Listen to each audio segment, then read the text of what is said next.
Texas! He's a 10. I choose this family.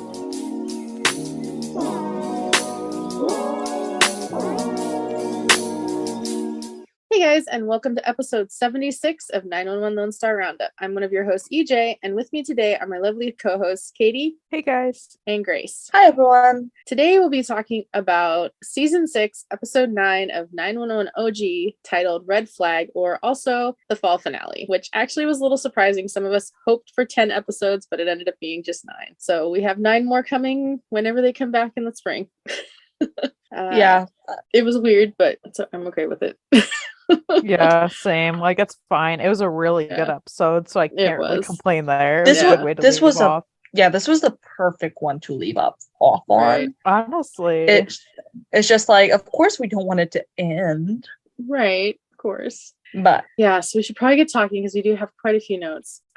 So we start off with the episode with a really awesome monologue by Bobby, and we're seeing him at home sleeping with Athena. She's asleep. He's not. He's wide awake. Then he gets up, goes to the kitchen, sits by himself, and then when the sun comes up, he drives to this random place that, we don't quite know the time frame yet, and he just creates this cross and nails it into the ground. And the monologue, I think, is really cool. It says, "People say that there are no seasons in Los Angeles, imagining all of our days as perfectly sunny and 72 degrees. That's actually San Diego. Angelinos know how rainy winter gives way to a too short spring, that summer starts with gloomy skies and ends with unrelenting heat. And what happens when the Santa Anas start to blow? Dry winds that tear through the mountains and canyons, picking up speed and strength as they descend on the city, downing power lines, uprooting trees, and unsettling psyches. Blamed for everything from migraines to a rise in the divorce rate, the Santa Anas wear us down, creeping into our dreams and setting our teeth on edge. Every gust adding to the eerie,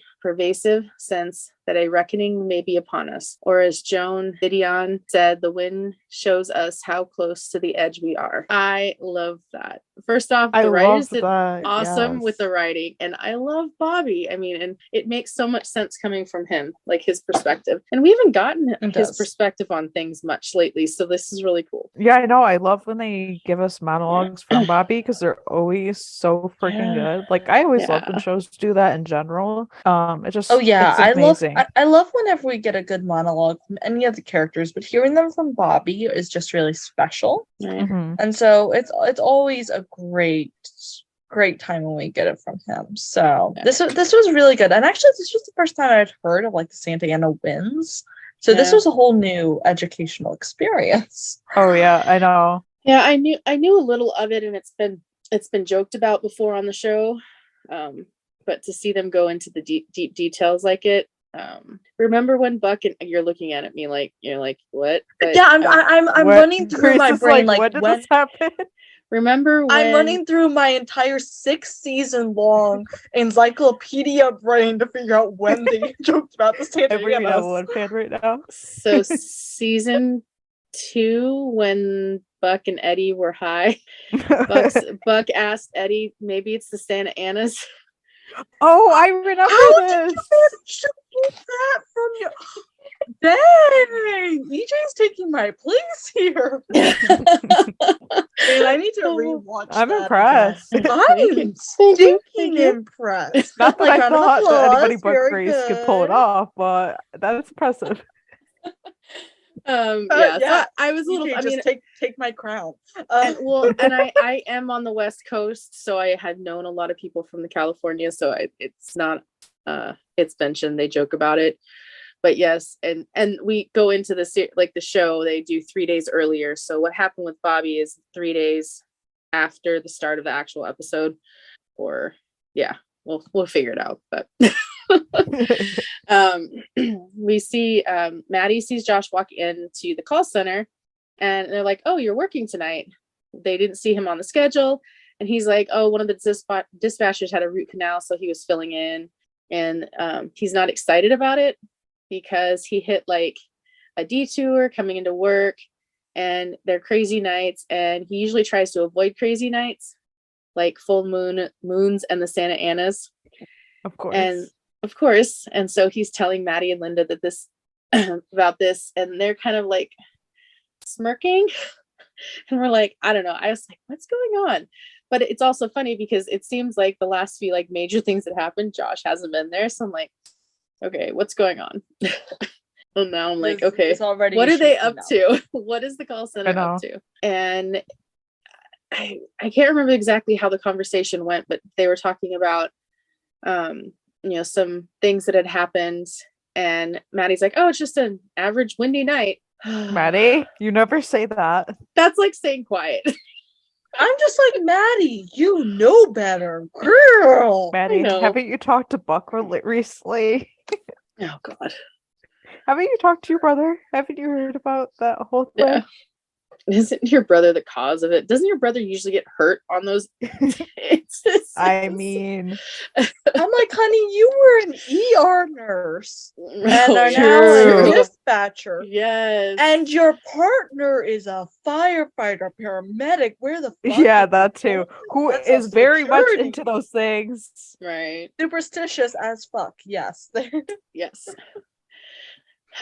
So we see the one. So we get this first call, and it's Maddie gets it, and his family's dog had run away after the door had been left open. He comes home a little while later with a hand. Just a little like, casual strolling up, like, it's Mom, Dad, kiddo, look what I found. There's a fucking hand. Yeah, I'm like, they're like, I think Maddie asked, like, is it real? And they like touch it, is it warm? Yeah, they're like freaking out. So the 118 shows up and they're like, okay, well, where did this hand come from? Somebody must have done this. They're kind of looking and trying to inspect the hand and see if they can figure out who it might have belonged to. And I was like, I was shocked to see where it went, because it was not just one victim. It ended up being two, because they had to like start going around, because they're like, oh, well, implied fireworks. 3. Yeah, well, yeah, in the end it was 3. Yeah, in the end it wound up being 3. Yeah. This felt like the Halloween episode we never got, and also like something similar to Jinx. Like just the vibe of this, I'm like, yes, right.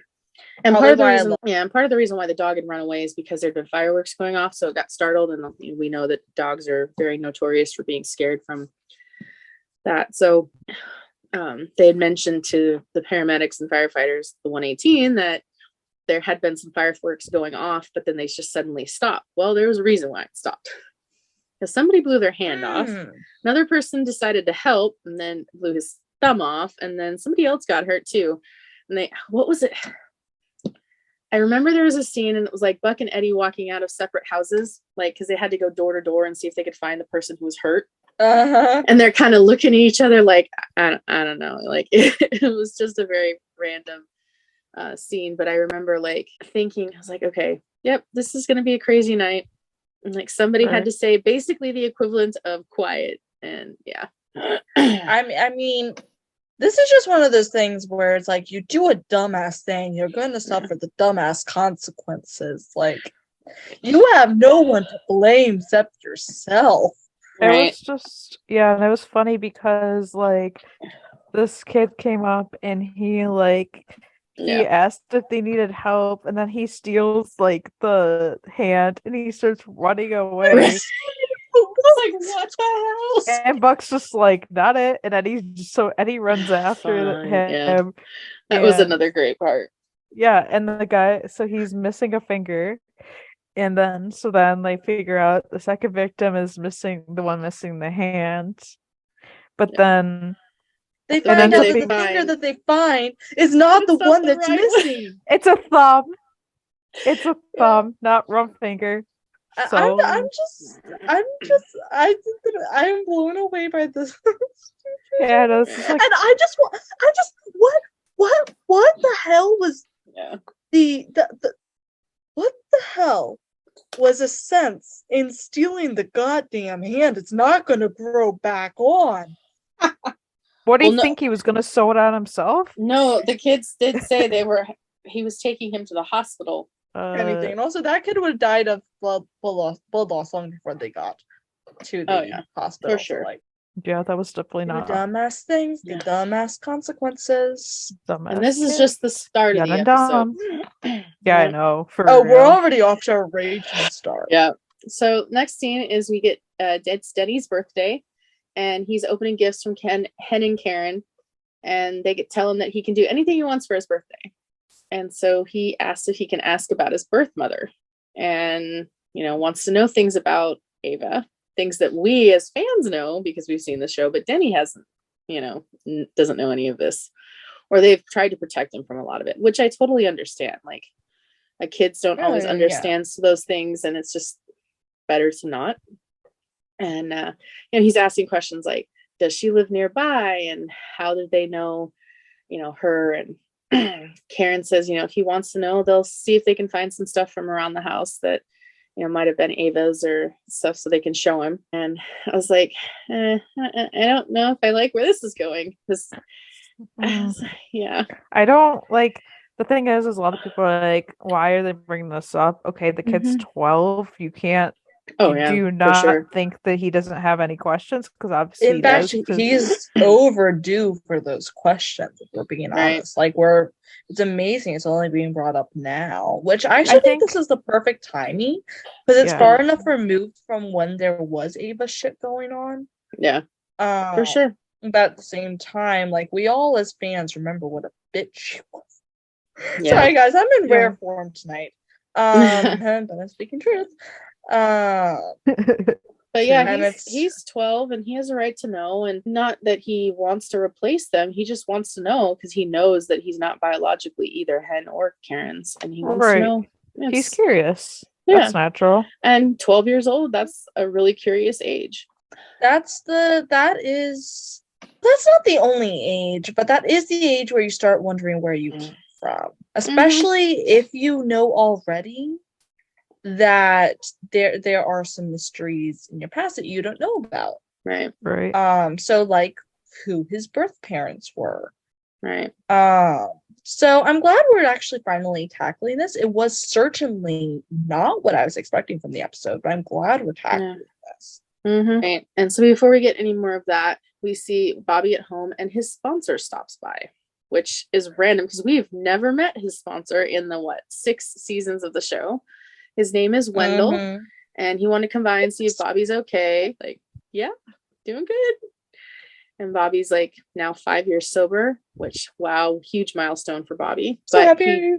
he does consider it technically 4 because he kind of fell off the wagon there at one point. And Wendell starts talking to Bobby like he's going out of town for a little while to visit a son, and wants to know if he can maybe Bobby can kind of take on some of his other sponsees, I guess you could say, because Wendell's out of town and he wants to make sure his people can, talk to somebody. And Bobby's kind of like, yeah, I can do that. It seemed very random, and I was like, what's going on here? I don't like where this is going. Yeah. Okay, that didn't throw me off though. It was the kind of after when he was talking and stuff and you could tell Bobby was like, what's going on? And they made this like the scene, like he was looking at his watch. He kept looking at his watch. I was like, why is this such a monumental thing? Like, why do they keep zooming in on this? I didn't notice that. I'm not gonna lie, I didn't notice that the first couple times I watched. I didn't really pay attention to that. Really? Yeah. I don't know why. I guess I just picked up on it, but I was like, okay, something's up. There was something. Here's the thing. We're 6 episodes into a show and we're only just meeting a character. That's always going to tell you something. Just off the bat. They don't introduce people for no reason. Right. That is what any storyteller does, is bring them in for a purpose. So we already know there's something happening. Right. And just as Wendell's starting to leave, Athena gets there and she's like, oh, I didn't know you were here. And he's like, oh, I was just stopping by. And it, like, even after he leaves, it was just a very, you could tell that Bobby felt a little off about it and was concerned. Yeah. So it was like, I got a little vibe instead of Bobby. So I'm like, okay, where's this going? Our next scene is Josh comes in to do a dispatch with 2 coffees and his back for covering for somebody else. And That's the whole mood. he's Uh-huh. he gets this one call and is hung up on, and he says he feels like he's talking to a ghost. Okay, this is like more Halloween-esque, Ghost house. Yep, ghost house. So he sends LAPD to check it out. Joss looks up the house, and it's considered the murder house, which great nickname. Just saying. That's We're like, lovely. yippee, yay, what the fuck? So a couple of officers go to check out the house, and they're like, this is just out of scary movies. One of them, they go in, one of them goes on the back, and they're just trying to look around for anything. And doesn't one like get scared and like Yeah, Yeah, the he gets guy- frightened by a plastic bag. We've seen I both mean- of these officers before, and he gets Yeah. frightened by a plastic bag because he's so spooked out that when it blows past the window, he jumps back and then he trips, and there he goes. Right. Yeah. Well, and we just had this episode about the bracelet too. So it's like now we've got this murder house. Like, what's going on? Chim has this Okay, thing. the 'cause bracelet Chim- episode I feel jinxed me, just saying, in my life. Oh so no. I was like, oh great. Shoot. So the officer gets hurt, so they have to call the 118, and they're also getting these random calls from the same house, but nobody talks, and they just, as soon as it disconnects, it also disconnects. So it's very random. And Josh is like, he tells Chim, was it Hen, I think that was with him, that the house keeps calling. Like, what? Oh yeah, Um, the house keeps calling and hang up. Then when he calls the number back, it's like, this number is not in service. Right. So Jim ends up finding that it's some random line, like phone line or whatever, that's fried, and it's not working right. But he'd been looking around the house like, oh, this has got good bones. It's got a weird history, but you know, Jim would. and I'm like, At this point, we don't know why it's the murder house yet. right, But exactly. it's still, he's clearly fascinated. I will say I was a little thrown off by the phone line bit of it. Simply because the aura they gave to the house made it seem very old. Yeah. But Yeah. there's a phone line. It's obviously only just frying now, which I don't know how long it takes to do Right. that, but certainly not as old as the kind of aura they're giving. So I was like, oh, so this is probably like, within the last a couple decades kind of thing. Like, so They it's said not the house as, said the house was from the 40s, so Yeah, it was. I mean, it's an old house, but like the idea Mhm. that it's been inhabited much more recently than the aura Mhm. gives off. oh yeah, Yeah. I'd say like 10 years maybe. Yeah. Possibly, yeah. Possibly I don't know if they 20. I don't know if they ever actually give a date for that, but Right. I can't remember. I don't I wanna- think they I do. wanna say but Somebody was living into it up until like the 50s or 60s, and then somebody. I mean, we learn a little more about it later. About the house. okay.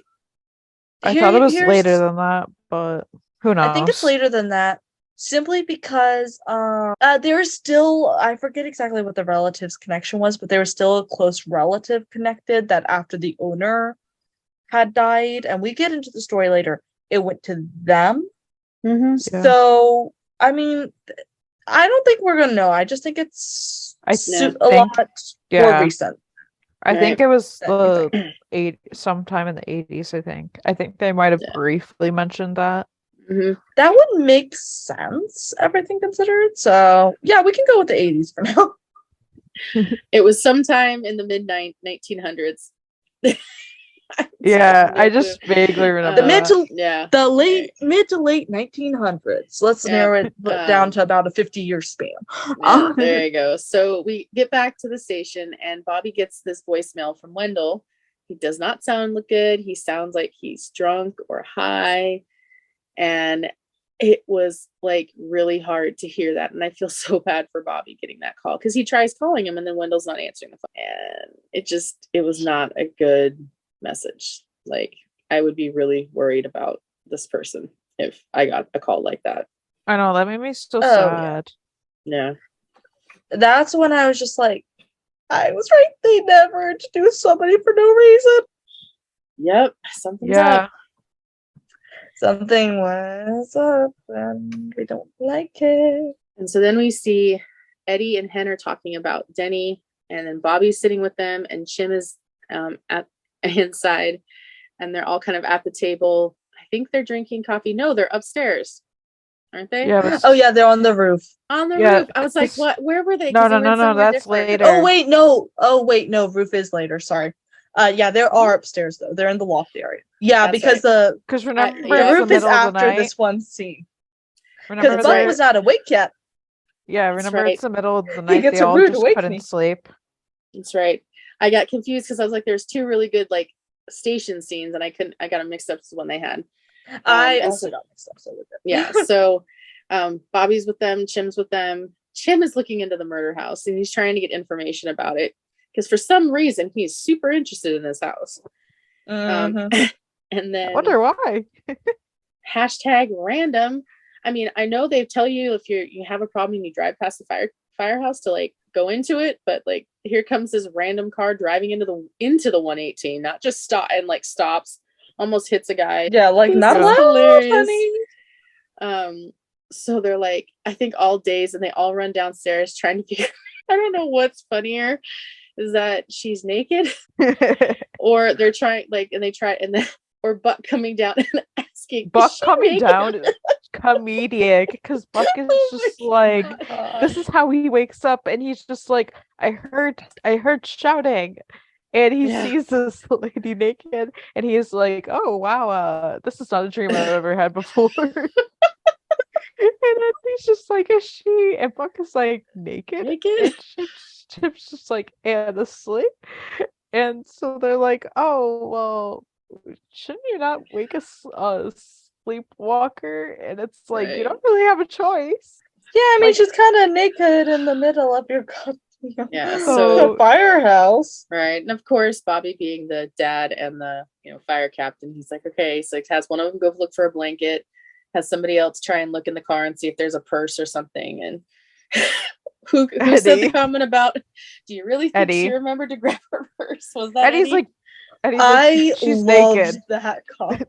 Do you really think she like left? And like Eddie Eddie's- pulling one of the best lines of the scene. Eddie is practical. Let me Right. just say. He's a practical motherfucker. Yeah. So then Bobby with the blanket is trying to wrap it around her, and then she wakes up, like starts screaming. This is new. I mean, granted, she is surrounded by a bunch of men Yeah. Attractive in a man. place she doesn't know. A very That was attractive me. man. I'd be like, oh dear lord. Yeah. I would have been like, of course I showed up naked in front Right. of these guys. Right. So like She once- also probably had the same thought that Buck did. This is a dream I haven't had before. Yeah, I know, seriously. And I just Leave it- love Buck because he's just like, the one question he asks is, do you always sleep in the nude? And I'm just like, that is such a Buck question to ask. Oh God, yes. That Yes. is such a Buck question. I'm just And like, even Eddie's look at him Buck. was like, really? Yeah, they all look at And him he's and like, like, are you "What?" serious right now? It's Buck. It's Buck. He doesn't have a brain to malfilter. And I mean, it is a legitimate question because, Right. I granted, know. you also want to know: is there another reason she's naked? Is she okay? Like, what Yeah. happened? So there Right. is a very practical and good reason for him to ask that. It's just Buck. Yeah. Yeah. Well, that's and then true. we're like, they're trying to treat her and see what's wrong and asking her all these questions. And they're like, well, we're going to take you to the hospital. And then Buck has to ask, well, what are we going to do about her car? And she's like, I don't have a car. She's like, what car? I don't have a car. And it's like, well, okay. I wish we got into like how that happened because I really wanted to I would have know loved to, like Athena showing up. Oh, Right. here's where the stolen car ended up. Grand Theft Auto. Right. Sleepwalking, sleep driving too. Oh my gosh. I loved the scene so much. This was a Um, great scene. Like Yes. 10 out of 10. No complaints. Very happy. Right. So now is when we're on the rooftop, which is so cool to have them up Yes. there because, like, I've a lot of places will use their rooftops as like a little patio, and so that have the 118 up there was really cool. they're talking about the murder house because Chim is really into this thing. Buck joins them. They're all drinking hot cocoa, which is really cool. No one's really tired, so they're trying to use the milk to go to sleep. That's not helping. And then Bobby's like, "Oh well, I made it with oat milk." So Okay, she's Owen like, "Oh, Strand. it's Worst he did. That's where my mind went. I was like, Right? okay, Owen Strand. milk." I know, right? Has Bobby been texting Owen? They're like, I know, what do you right? think about oat milk? I Yeah, love yeah. oat milk, by the way. I pretty much don't like any milk that doesn't come from a cow, but like respect for oat milk on the couple times I have had it. Oliver makes it. Sorry, I saw him doing Oh, a yeah, video yeah, once yeah. about him making his own. And so while they're up there, Bobby, they all kind of like catch this attention and they smell smoke. And they're like, yeah, they're getting a call. And sure enough, the alarm goes off. And I'm like, it wasn't just the 118 up there. Well, they're all of them up there, but there were others up there. It wasn't just the 5 of them, right? Or did I see that in the background? No, it wrong? was just them. Okay. Yeah, I For think some reason, I thought there was some other people up there. No, it was just them because they're all sitting in chairs. And so the call that they get is for basically a little fire in the middle of some trees, full out, like trying to get the fire to stop. And they're not in their regular turnouts. They're in more of the woodland fire uniforms. Oh, I love it. Yeah. Because remember, Something we're different. in freaking California and we're trying to avoid a fucking wildfire. Right. Which is why they're in a hurry to get it put out. I'm so glad we finally got a scene like this because we almost never get like any actual legitimate wildfire concerns. It's freaking California, guys. Come on. Well, I kind of, given that it's such a like dense area down there, I imagine the fire stations have a limited zone they work out of. And I've always just assumed that the 118 was in an area where they didn't have a lot of like hillside or clearings where there were fat trees. That's why I just assumed we never got much. Oh yeah, and I mean there are certainly different units more prepared for dealing with the brush area, but still, right. I was just like, in 6 seasons we've gotten very few. True. It seems like where they end up going is like in the middle of nowhere. There's a lot of trees around. True. And while they're working to put this fire out, this random couple comes up and they start asking questions about the fire. Like, this seemed very suspicious. These two seemed a little off. One of the actresses I'd recognized from another series I'd watched. So I was like, okay, yeah, something's up here. And they never show anyone for no reason. Right, exactly. And Bobby's like, well, with cases like this, we'll have to have the arson investigator come in and figure out what exactly happened. And then while they start to get things put out, Eddie calls for Bobby to come over and he says they have a victim. Bobby goes over to check it out. He's looking at the body and Bobby just kind of shuts down in a way. Right. Because you see the watch that Wendell had on. Which is all you can see, by the way. Yeah. To be honest, I actually gone. did not catch the watch. So I was a little confused for a couple minutes. But. And then so Bobby kind of crouches down and just kind of in shock that it's Wendell because he had just seen him and then he starts having some flashes to Wendell. And Eddie's kind of not sure. And so Bobby tells Eddie that he needs a second.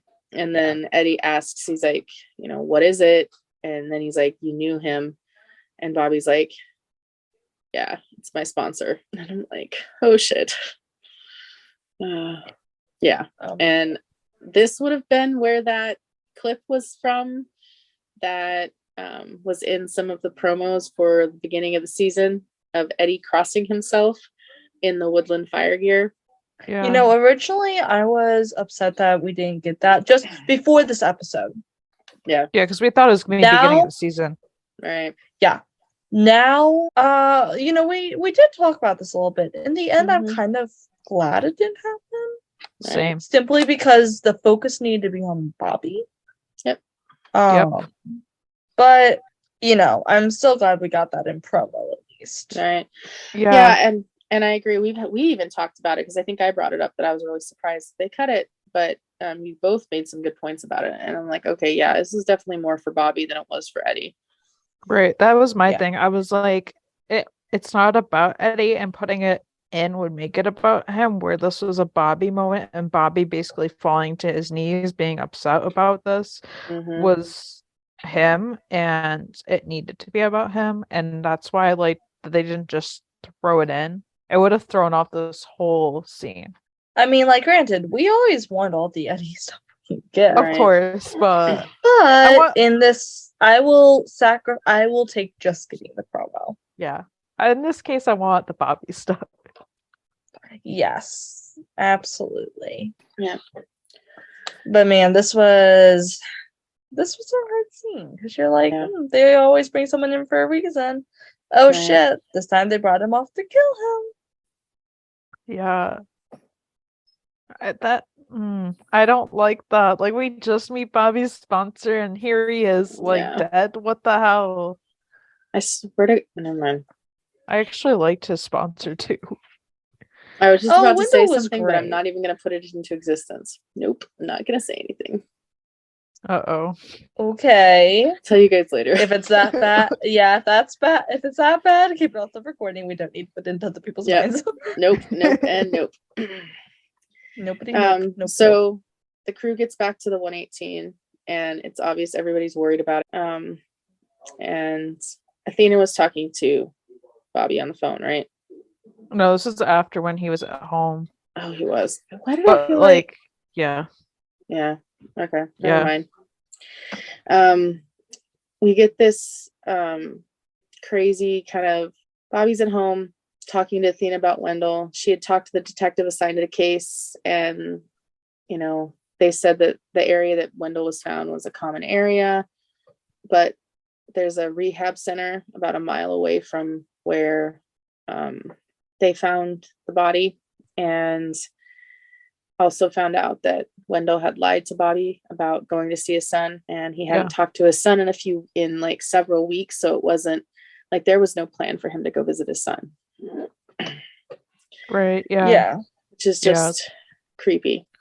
I'm just very suspicious about it. Like, it was like it was a common place for people to like use, but I'm also like, I'm very suspicious about like this. Like, I'm more so thinking that Wendell was murdered than he was using. Oh yeah, so. He was definitely murdered. Like, he could have gotten drunk, don't get me wrong, but like I'm more convinced that he was murdered by these suspicious people than anything. Yeah. Oh, I fully believe that. And I mean, I'm kind of with the theory, I don't remember if it was brought up on the show or not, but I'm with the theory that he was murdered to protect the reputation. Oh, I was the one that came up with that one. Yeah.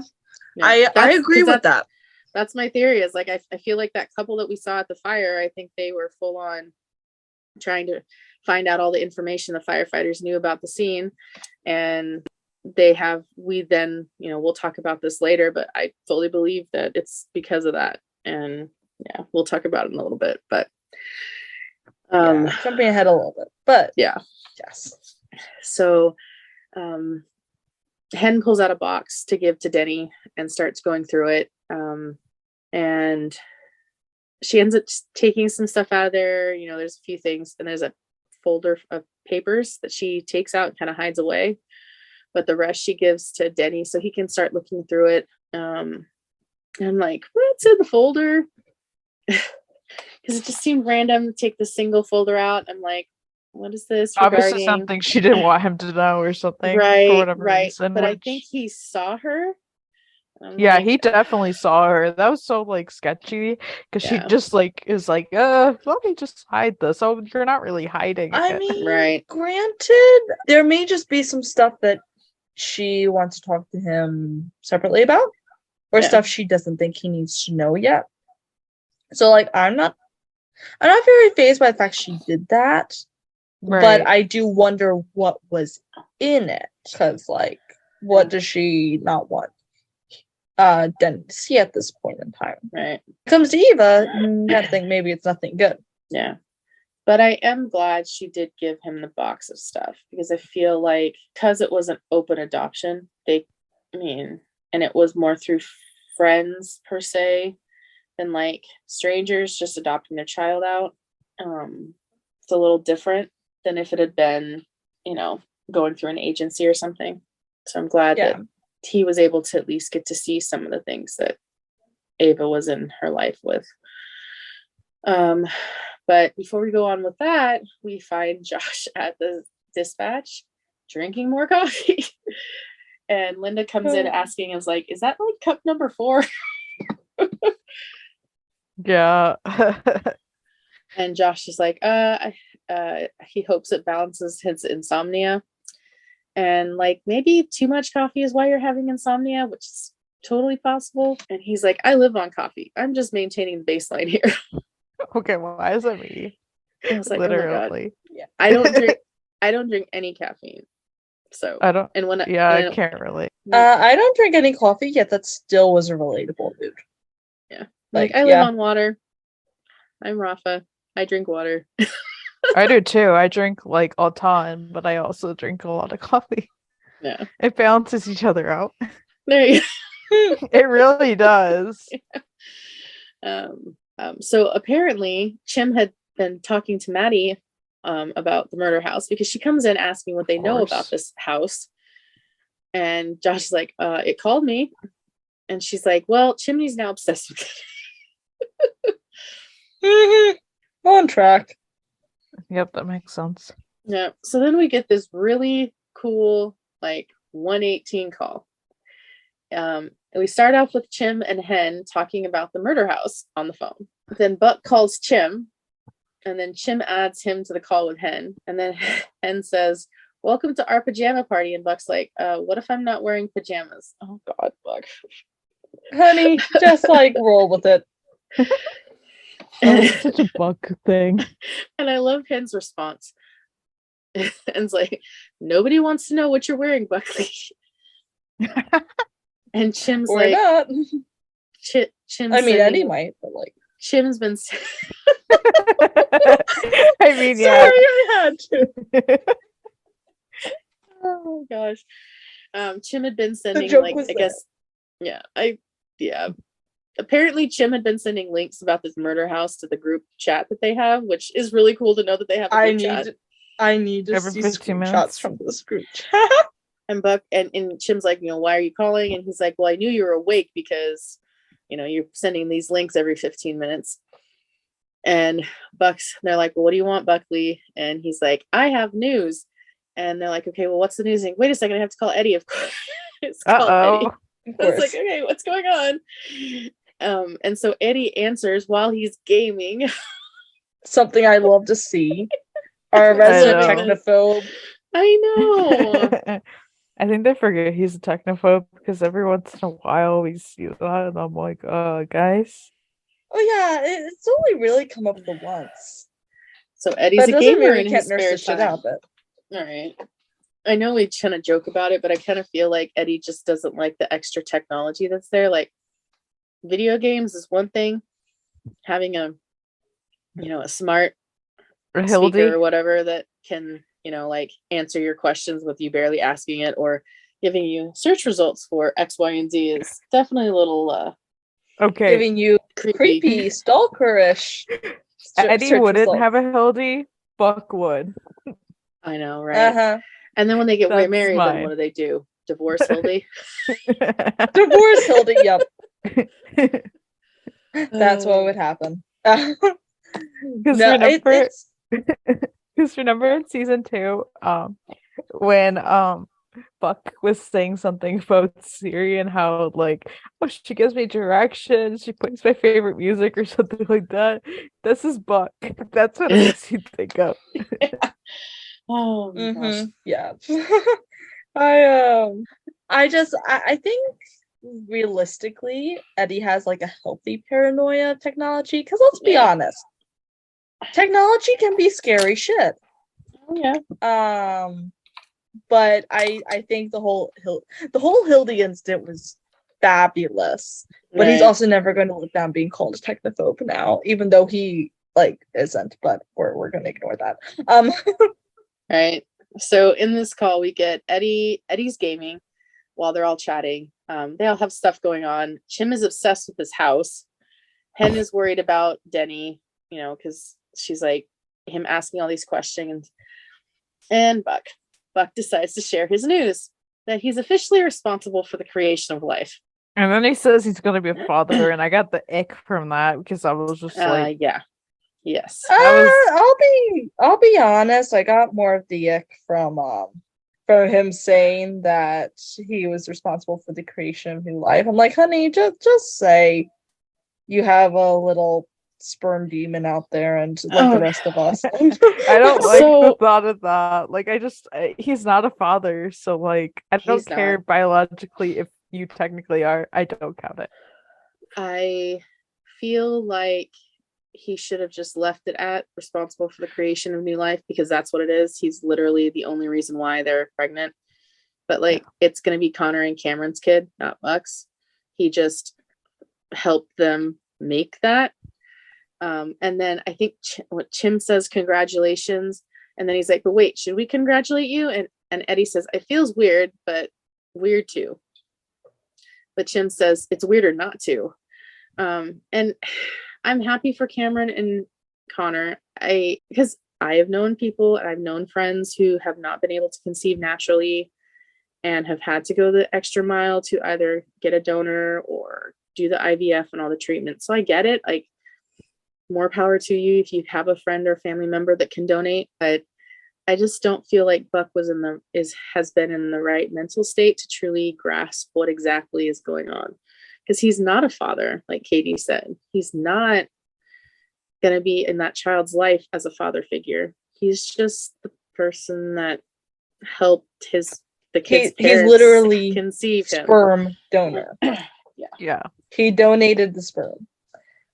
I mean, I'll be honest, I'm not taking it as severely as all that. I think it was just an awkward time that some people have to go through of being like, well, how the fuck do I refer to myself as? I'm not seeing it as all that serious right now. However, I am. He could have literally just been like, they're pregnant now, like, Right. Well, it's not like there's an instruction manual to go. I know, right? So that is true. There's also that. And they kind of all like end up saying like, well, this is a great hang. We should try and get Bobby. And they're like, do you think he's awake? And Eddie's comment was, after the day he's had, I couldn't believe he wouldn't be, or something like that. It's like, mm-hmm. So then we see Bobby is actually declining the call from Hen. And he's actually visiting the rehab center. That's just a short distance away from the fire. And he's asking for information about Wendell. And the receptionist is not giving him any information. Says that she can't. Like, technically she's not supposed to. Yeah, HIPAA. Yeah. So she ends up having to call security, and Bobby's just kind of waiting. He wants to talk to the directors, and he happens to see a newspaper clipping up on the wall framed about the directors of this place, and it happens to be the couple that was talking to him at the fire. Suspicious. Yep. He certainly thinks so. It's very yeah. And it is suspicious. And the security escorts him out, and he's like, fine, I won't come back, and blah blah blah.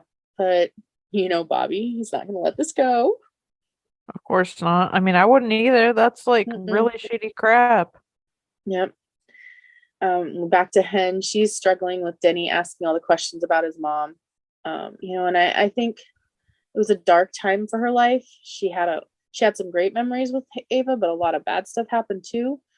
And so it's bringing up all those memories and trying to figure out what to tell him and what not to tell him, and how much can she actually protect from him. It's understandable. I don't blame him for being upset or worried. Yeah. It's a sucky situation, because eventually Denny's going to know the whole thing. Right. They're not going to be able to protect him from all of it forever. Yeah. And I think that's going to be the hard thing, is now having the discussions later, of what happened. Right. And I Mhm. think he has an idea because they have talked to him about her before, saying how she was sick and that kind of stuff. So Yeah. it's not like he doesn't know there was something wrong there. He just doesn't know like exactly what. And honestly, he shouldn't know for like a little while longer just because he Mhm. is still very young. So we head over to the dispatch again, and Josh is very overwhelmed, and he's telling Linda and Maddie how he's feeling like he should quit, because he's like, I'm done. He's like, I think I'm gonna, I'm gonna hit my end. I'm gonna go talk to Sue, and finally, Maddie and Linda cave and share that they actually um, have been pranking him because he's notorious for taking every full moon and every thing off, all the bad nights, and how he brags about it to everybody. All pranked him, tried to get all these people to like call out or get him to cover for him or for them. So it was a total joke, and like they're like, please don't quit.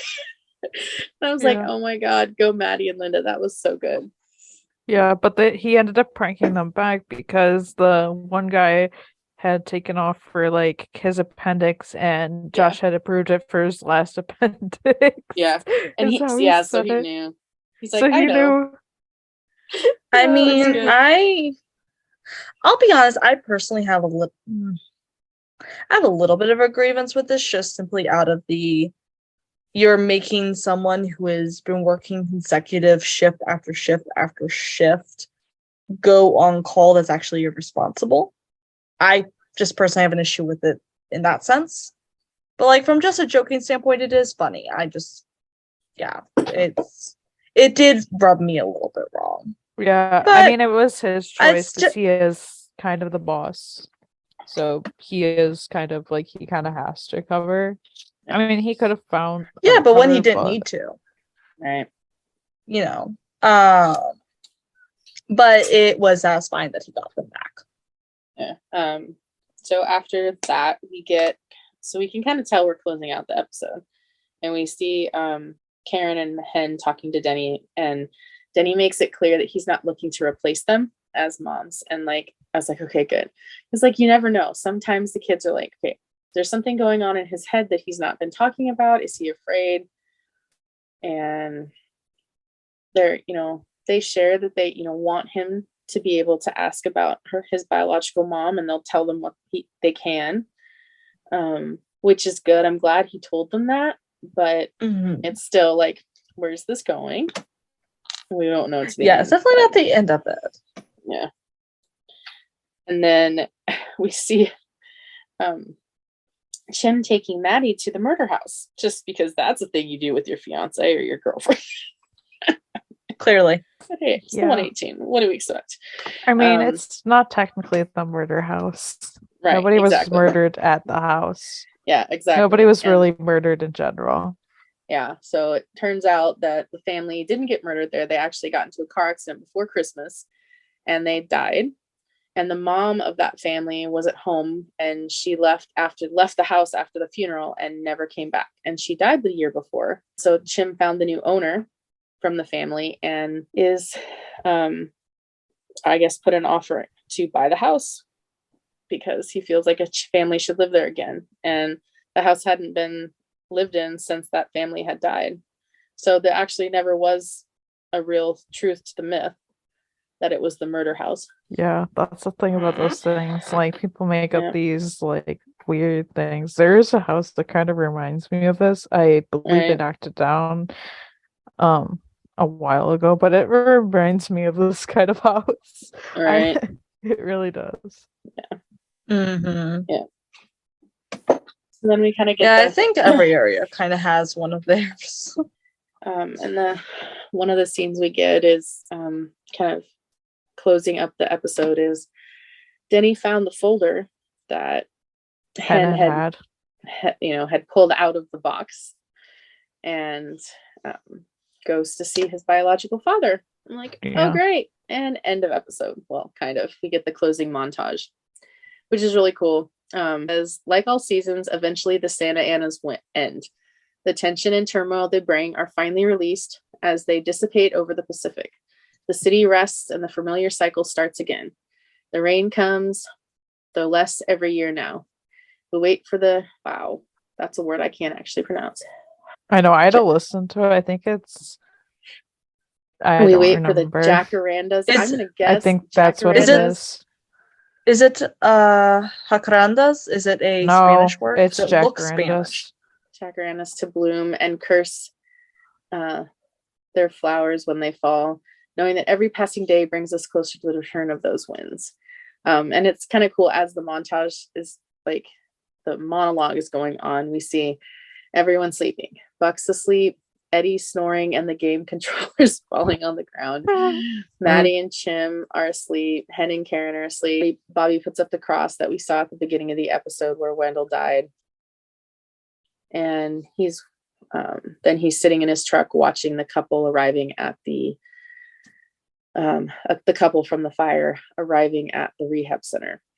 And that's how the episode ends, which is a bummer because it's going to be like 3 months before we get another episode, but it ended really well. Like there's cliffhangers and there's a lot of questions, but I think it ended pretty well compared to how it could have ended.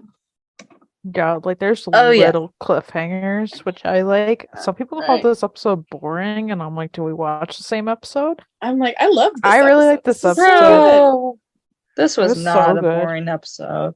It's one of my favorites so far, honestly. Like honestly, same. So like I really loved it, and like, yeah, we're gonna have like a lot to look forward to, which is nice. I always like that. Yeah. I'm so excited to see what they do with this momentum into the second half of the season. Yep. I'm really hoping they, carry it on, do good things. It's gonna be fun. But at the same time, no, I don't want it to be ended yet. All right. I mean, it's not like we're not gonna have any 911 fandom going. I mean, we'll have Lone Star starting up here very shortly. So I'll be slightly appreciated. Yeah, but it'll be exciting when 911 comes back too. Yeah, I loved the episode. I thought it was great. There was a lot of great funny elements. There was also some serious stuff that we got to meet some different characters that we hadn't met, and saw some interactions like Maddie and Josh, because we haven't had a lot of that lately. No, so good. Happy to see that Chim and Maddie have found their home that they want to, build together. I'm just like, you were looking at apartments and you suddenly got a house. I know. I knew when they brought up a house that Chim was going to get an idea. Yeah, like Chim always does. True. He really does. I love how he pursued this though. Yeah. And then I know there's places everywhere where there's like, they say the story is that it's haunted, and it may not actually be haunted, but it's just the legend that everybody knows. So I'm glad he was able to like dig to the actual truth of it and found out what really happened. And then it's like, no, I like the house, we're gonna move in. And I think at some point they said that it was like right in the 118's like service area or something, so it was near work. Yeah, I mean, it's enough in the jurisdiction that the 118 got called for. Yeah, I don't think they actually mentioned it, but I think it's pretty obvious that it is, since they got a call there. Yeah. Personally, I'd love to see them doing some house renovations next semester. Why did I say semester, bro? You can tell I'm in finals, okay? Next half of the season. You know what? Semester works too. Sure. I'd love to see them doing some house reno though, because that would be pretty epic. Yeah, it would be. I don't know if they will, but I'm hoping they do. I hope it's at least a 2-bedroom. Oh my god, I just got an idea. Imagine them like the 118 helping out Eddie Buck. Oh yeah. Apparently they have some skills in that department. Everyone, Bobby. One would seem. I think Bobby's going to be a little busy. He's got sleuthing to do. I wonder how long he's going to be able to keep his sleuthing from Athena. That's my real Yeah. question. Or if he's Uh. even going to try. I feel like he will, just to avoid making false accusation, but it's probably going to go a little too long. Bobby's gonna be playing Fire Cop. And Athena's not going to be impressed. It's gonna be so Right. funny because they usually do this kind of storyline in Chicago Fire where there's just one guy where he always plays Fire Cop like every couple episodes, and I think it's just so funny. Yeah. It's funny that you bring up Chicago Fire because I literally was just saying, I was like, well, Matt Casey could come down and help with the renovations. That's true. Overall, great episode. Bummed that it's our last one. We've got a few great episodes to come up before Lone Star comes back, so we'll have some fun. So don't worry, we're still around.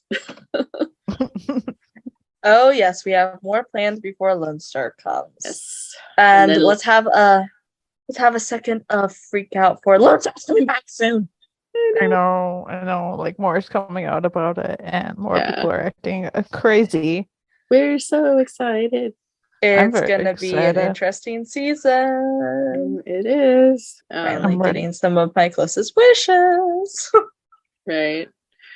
Okay. Yeah. Well, thank you guys so much for listening and joining us. Be sure to subscribe to the podcast on Anchor. We're also on Spotify, Apple, and Google Podcasts, YouTube, and everywhere you get your podcasts. On iTunes and Spotify, please rate us and leave us a review. It would mean a lot to us. You can follow the podcast on our socials at 911LS Roundup on Facebook, Twitter, Instagram, and TikTok.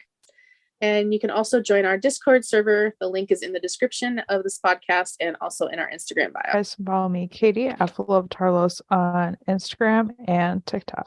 You guys can follow me, Grace, at RonanRafa911 on Instagram and at SheepGirl31 on Twitter. You can follow me, EJ, at EJ8302 on Instagram and Twitter. Bye. Bye. Bye.